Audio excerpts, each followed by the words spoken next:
আপনাদের অনেকেরই একটা ভুল ধারণা আছে যে ডিগ্রি পেয়ে গেলাম মানে সব ঝামেলা শেষ, আমার দিকে ডিগ্রি চলে এলো মানে আমাকে আর কোনো ঝামেলাতে জড়াতে হবে না। কিন্তু ডিগ্রি পাওয়া আর সেটাকে কার্যকর করা, এই দুটোর মধ্যে কিন্তু আকাশ পাতাল পার্থক্য আছে।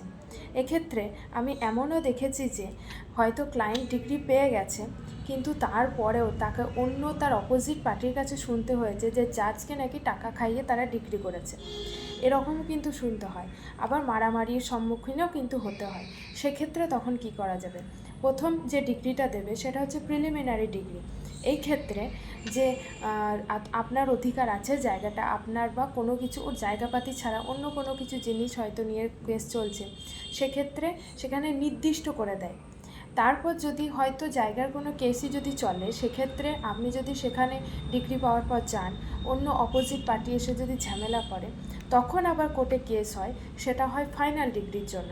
ফাইনাল ডিগ্রি যখন দেবে সেটাই একদম ফাইনাল, অর্থাৎ আপনার জায়গা যদি আপনার দিকে থাকে তাহলে আপনি পেয়ে যাচ্ছেন, অপোজিট পার্টির দিকে যদি থাকে তাহলে অপোজিট পার্টি পেয়ে যাচ্ছে।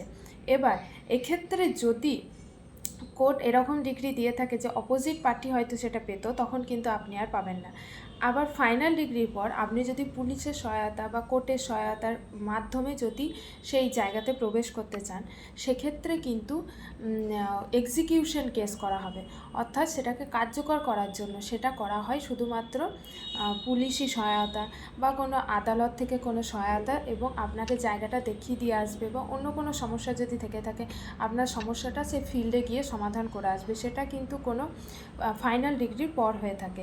অনেক ক্ষেত্রে এক্সিকিউশন কেস করতে হয় না, এমনি তারা মেনে নেয়, আবার অনেক ক্ষেত্রে কিন্তু করতে হয়।